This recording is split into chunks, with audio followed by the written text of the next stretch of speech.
Mag-start na po tayo. So, kailangan po natin ng malaking mixing bowl. Yan. Pero di natin siya gagamitin na sa mixing bowl. Lalagyan lang po siya. Kailangan din natin ng strainer. Yan. Tapos, meron tayong sardinas. Yan o. Mega sardines. Napili ko yan kasi maraming laman yan. Pero hindi po yan sponsor. So, hiwalay po natin yung laman at sauce. Yun no. Yan, tingnan nyo mabuti. Ang dami pong laman no. So gagawin natin, i-disregard natin yung sauce. Pero ang gusto nyong kunin, nasa inyo po yan. So gagawin ko po yan, lalagay po akong tubig para ma-drain itong sarsa niya. Kasi di ko siya kukunin. Yun no. Kung titignan nyo po, nawala na po yung sauce niya. Yun no. So kapag nawala na po yung sauce niya, gagawin natin yan. Patitiktikin natin. Tanggalin natin to. Yan. Tapos hayaan nating mawala yung tubig niya. Or maubos yung tubig niya. Dalawa po yung gagamitin nating lata. Yan o. So balik po tayo mamaya. Ito na po pala yung, yung dalawang sardinas. So, ang gagawin natin yan, himayin natin ng konti. Huwag niyong durugin ng all the way para meron siyang texture. Yan, ganyan-ganyan lang po.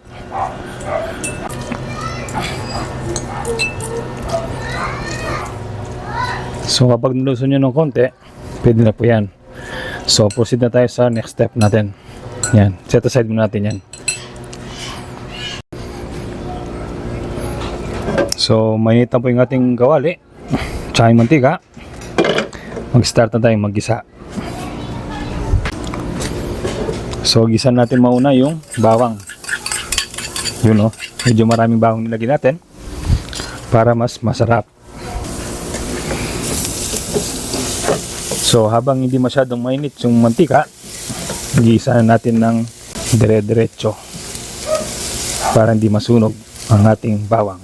Pero ang gusto natin mangyari dyan, mag-brown siya ng konti para medyo garlicky ang sarsa natin mamaya. You know, umuwi na. Makalipas ng ilang segundo, you know, nag-brown na siya. So, pwede natin ilagay yung sibuyas. Ito ang ating sibuyas.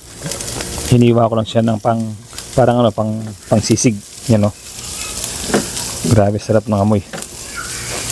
So sa sibuyas, hintayin lang natin siya maging translucent or lumambot para lumabas yung pagkatamis niya. Nakalipas ang 60 seconds, you know, malambot na sila. Tapos lumabas na yung aroma niya. So ang next step natin yan, lalagyan na po natin yung kamatis. Dahil mura ang kamatis, maglalagay tayo ng marami. Okay? Nakabili ako kanina ng kamatis na 40 per kilo. Yun o. Daming kamatis. Ang sarap niyan. Panigurado. So, timplayin natin ng patis. Yan. Sabay na natin tong pamintang durog. Freshly dinurog po yan. Yun. Gisa-gisa lang natin hanggang kumatas na ang kamatis. Laksan natin ng apoy. Yun. So maghintay lang tayo ng 1 o hanggang 2 minuto para lumambot na yung kamatis natin.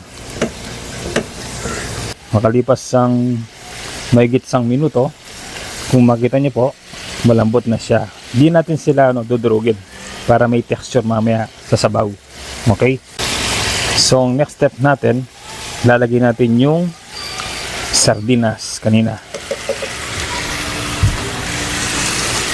Ito yung sardinas natin. Ang dami oh. Sarap niyan, panigurado. Siyempre isda yan. So, magdadag pa tayo ng konting paminta. Para tanggal talaga yung lansa. So, ayan, gisa-gisa lang tayo. Haluin. Grabe oh, panalo yan. Sana meron kayong makuhang idea sa aking niluluto ngayon. Quick and easy, tapos matipid pa po. Yun. So next step natin, maglalagay tayo ng tubig. Saktong dami lang. Yan. Haluin natin ng sandali. Yan. Sarap ng amoy, grabe. Tapos takpan natin ng mga 2 to 3 minutes. Balik po tayo.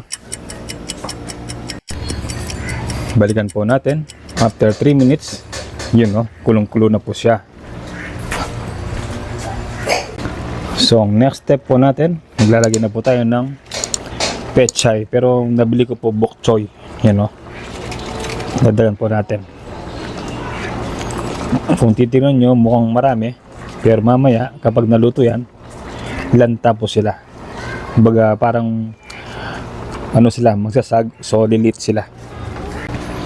So haluin natin sandali.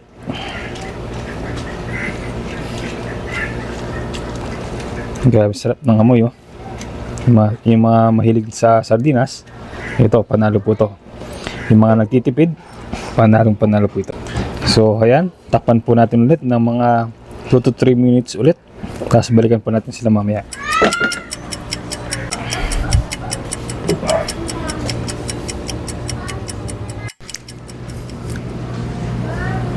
Ayan, balikan po natin after 2 minutes.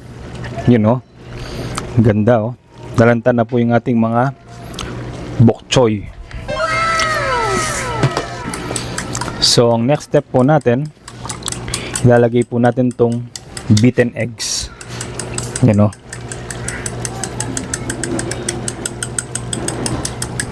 Sarap niyan.